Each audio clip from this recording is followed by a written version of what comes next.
mean, make a motion for that, or So On the agenda that way? just so Let clear, your manager do it. let the manager, let's let him do it. Yeah. Let's just let him do it. so it's still going to be free for them to use? Yes. Okay. They all right. can decide if they want one, the other, or both, anytime somebody rents it. So Okay. they've got it for certain days. They need to call in and tell Drew, okay, I want both of them for that Okay. price. Good deal. Okay. Because some people won't want to do the insurance for both of them or be responsible for both. Picture it all. You did Okay. insurance for one, you did it for all. We get The time. other issue that we have is, we done any more on the stalls app? I'm sorry, on what? On the stalls app? Have we checked into that? I looked at it, yeah. I think it's a great management tool. It's just whether or not y'all are willing to implement that or not. I mean, when we get our fairground guy hired, he's going to pretty much be in charge of letting us know whether or not they're going to get their deposit back. So Right. if those stalls are cleaned out or not, but And one and I like of the idea of lowering the cost of those stalls as well. So, the issue we've had this last weekend, which hasn't turned out to be an issue, but they called Friday afternoon and wanted to come in Friday at 7 or 8 o'clock at night. And there's no one out there to Right. take the money. They've been really good about, taking care of that. So if we do the app, can't they just pay for it on the app and then that secures them in? Well, I think can we not do that app for the RV hookups as well? The stalls and the RV hookups? We'll have to look into it, but, I mean, Because that would make it easier on the RV hookups too, for when they come in the evenings or whatever. Because not everybody's can get there at the same time, then they could just pick their hookup. And we know who has it. They have to enter their credit card information or whatever before they can have their hookup. I'll look into it and get back to you on the 15th. It should be able to cover all rentable venues mhm. in one app. Yeah, we could just do the whole dadgum thing. Okay. Are we good on that, everybody? Malin, are you good on that? Because I know that Good is with that is your baby. Are you good on it? I'm good with that. Okay. So we don't need to do any motion like Commissioner Criswell said, we don't need. I think you do. Unless, if you want to make it formal, you I can. think we need to let the manager, that's his part of his. Okay, job. there you go. Start it on to it. He knows what y'all want. Good job, Paul. That's what I'm. Okay. Yeah. Item B, fairgrounds discussion and consideration for wine festival and co-sponsorship. Good morning. Good morning. For those of you who don't know me, and I can't imagine that's real, but I'm Quaylene Parkey, Executive Director of the Roosevelt County Chamber of Commerce. And as you all know, we do Peanut Festival every year. So a week ago, we went and toured the fairgrounds and looked over Peanut Festival with Malin and Tina and Drew and Mary. And we're going through all the possibilities because John Hauser came to us with an exciting new idea to kick up Peanut Festival a whole nother level. And we were all excited about that. And then when the idea was thrown out that you guys might consider co-sponsoring, then that made it even more wonderful. And as I was sitting here and looking at your board, we fit your vision. So that's everybody working together, city, county, university, chamber, all pulling together to bring resources and activities and events into our community to revitalize our community again. Make it a lot more fun and interesting. People were going to want to come here and hang out. We feel like this, and I'm going to let John fill you in on all the ways we're going to change up Peanut Festival, but we feel like this is going to bring people into our community. They're going to hang out for the weekend, buy gas, eat food, sleep in the motels. Maybe some of them will like it so much they'll stay like Drew. So I'm going to turn it over to John now, and he can tell you about how we're changing it up. Okay, I'm John Hauser. I'm the Associate Vice President at Eastern New Mexico University, and I'm the one that does all our concerts in the past and stuff like that. So what we've done is we've picked up our concerts out of Greyhound Arena, and we're going to put them out at the fairgrounds now as part of Peanut Festival. So we've worked with the Chamber here, we've worked with Enchantment Vineyards, and basically what our plan is that we're still going to have the Peanut Festival. It's still going to be free on Saturday and Sunday from 12 to 5, right? What we're planning on doing is then using the back of the fairgrounds where all the amusement rides are. We're going to bring in a covered stage, and we're going to offer live music from 1 o'clock in the afternoon on October 18th to 9 o'clock at night with a headlining country act. I don't have the contract signed yet, but it is someone everyone will like Rodney Atkins and Aaron Watson that we've brought in the past.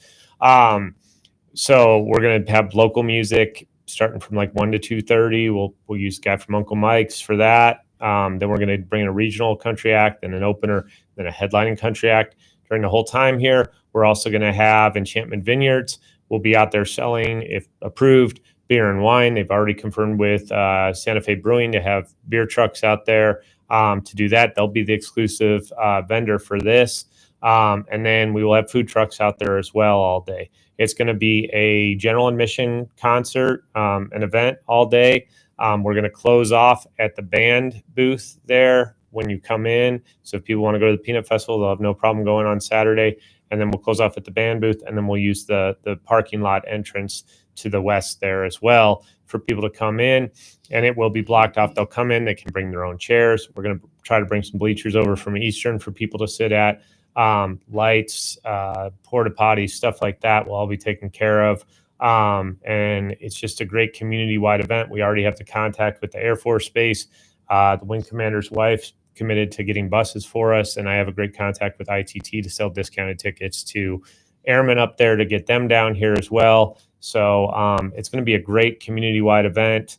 That's a great combination between ENMU, Clovis, or the Chamber, and the City of Portales, and then hopefully get into Clovis as well. So that, if you guys have any questions. I have one. Yeah. Madam Chairman. Mhm. Why are we using exclusive vendors? Well, we looked at the alcohol permit, and the issue is that we'd have to go ahead and correct if I'm wrong, and is basically just the alcohol permitting situation. We'd have to picnic it in a bunch of different licenses or go with the New Mexico state entity like the Wine Growers Association to pull a festival permit, but then they want to get like half the ticket sales to do that and stuff like that. And the purpose of this event is to raise funds for the chamber, and also the funds will go back to Eastern New Mexico University for us to get bigger acts in the future. So any profits we make go support the chamber, help ENMU to go out and, if we make a bunch of money this year, we could go get, everybody's like, hey, what about, this artist or this artist? Well, they're out of our price range right now. But if we can start reinvesting in the community, it'll help us bring bigger acts, which will bring more people into town. But it is going to be a major, he was big in the 90s, country music star that people will recognize the name. I just can't disclose it right now because I don't have the contract signed yet. So. Do we need a motion, or what do we need to do? With that, I thought about, and I don't know how y'all feel, but so the City of Portales partners, ENMU, we've got the chamber. I would like for the Roosevelt County to co-sponsor this as well. And I mean, we could just utilize our fairgrounds and let them use the fairgrounds at no charge to do this. And that could be our part of co-sponsoring with this event for the community to draw more people in and to do more things for our community and to work together because, the county can work with the city and we can work with the chamber and Eastern. And I would just like to partner maybe to do something like this. How do y'all feel about it? First, I have to ask I already asked. I did that before I said anything. okay, anti-donation doesn't figure into it? If we co-sponsor. You can go ahead. Not if we co-sponsor, right? Madam Chair, and I talked, and also Randall Van Vleck and I, we were talking about it last week, and it's always clearer if money is changing hands, if we're getting paid for whatever service we're rendering. But I do think that the fact that we're sponsoring it takes it away from just being a direct anti-donation problem. So, and I also, as I understand it, there's going to be an entry fee that is going to work its way back into the county treasury at some point. To the community. Yeah. So it's a public event, so I think we can justify it and not being an anti-donation problem. How do y'all feel? Madam. Yes. All right. If we co-sponsor this, but we couldn't co-sponsor Little Wranglers, whenever we were trying to work with them, you know, No, why couldn't we co-sponsor Little Wranglers? Was that the item we just talked about in 6A? Or was that a different We one? had talked We about talked about co-sponsoring it. before, and we're And told that we couldn't co-sponsor. Randall, I'm trying to remember, and maybe I wasn't part of that discussion, or I'm just not remembering. But I don't think that their Little Wranglers was maybe a public event. This seems like it's a public event. Yeah, this is a And public so that event. was probably more involved with one particular group or of Okay. the club. Okay, club. This seems like this is going to be open to the whole public. right. You don't even have to be in Roosevelt County to come to it. Right. So I think you could probably distinguish it on that basis. Yeah, that's the reason I asked the question. Yeah. And I know what you're thinking about too, Roy Lee, and I agree with that. I just, when I talked to Jared Eshelman with Little Wranglers, I don't know that they were completely interested in being co-sponsored either. He said, we've got 60 years of bylaws. We'd have to go back through to see if that was even possible. Okay, that So- answered my question. Now, I'm. Don't get me wrong. I'm not bringing this question up against this. I'm all for this, but my deal was, if we could co-sponsor this, why couldn't we co-sponsor that? You know, so anyway, I'll leave it alone. I'm all for it. I think it's a great idea. Okay, so with that, I will make a motion to approve, well, we don't have to approve that yet, to just approve for them to do their event out there and to co-sponsor with use of the fairgrounds. Okay. Do we need to have anything specific about the alcohol sales? That's next. Okay. So that was just my motion for Second. that. She's not here. Got a motion and a second? Commissioner Munoz, do you want me to say your name? Sure, I'm yes. looking at you. Okay, Yes. yes, Yes. Yes.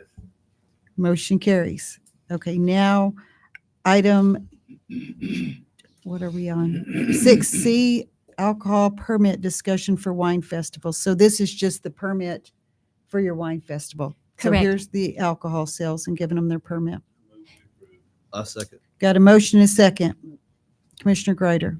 Yes. Yes, Yes. Yes. motion carries. You guys are the best. Thank you Thank y'all. so much. Thank y'all. And we'll make sure Roosevelt County logo is very prominent on every bit of publicity. We really appreciate it. Thank you. Thank you. Thank you. We look forward to that. 7A, request for approval of resolution 2025-23, participation in local government road fund program.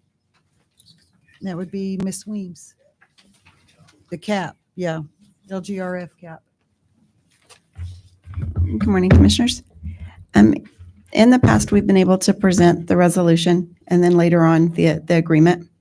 The state has incorporated the resolution. It's the last page of the agreement. So in your packet, we're all entities, they want them to be uniform. Nobody can use their own resolutions, but the problem with their resolution is there's nowhere for all commissioners to sign or for the county clerk to attest. So we did our resolution and attached the agreement with our resolution as an attachment, and it was all included in your packet.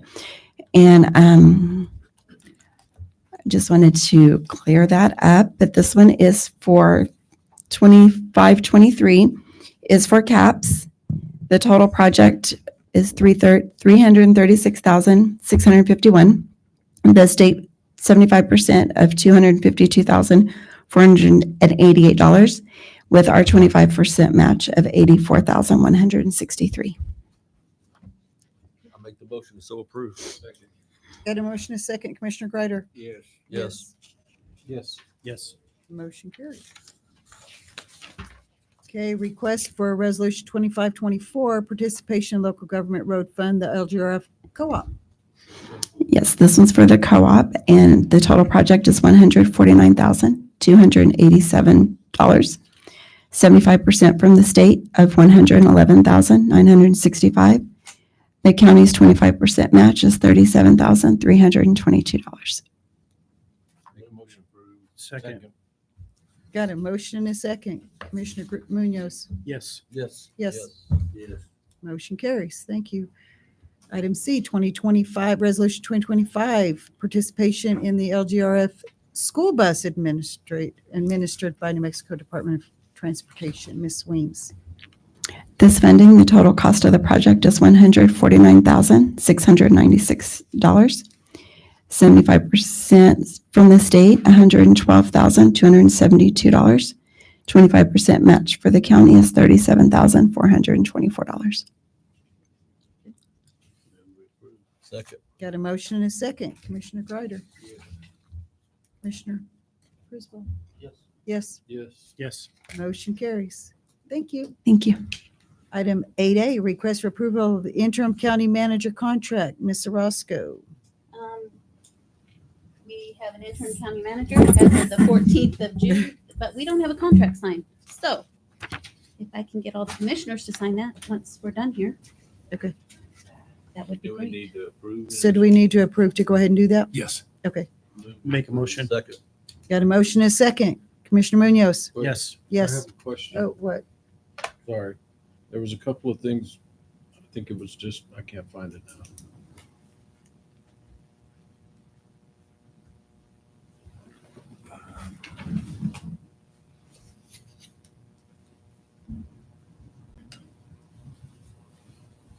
I can't remember what it was. It was something very minor. Oh, it was just a spelling correction on 4.02 in the contract. It says security for her vehicle instead of his vehicle. And then there was one other. Did you just assume his gender?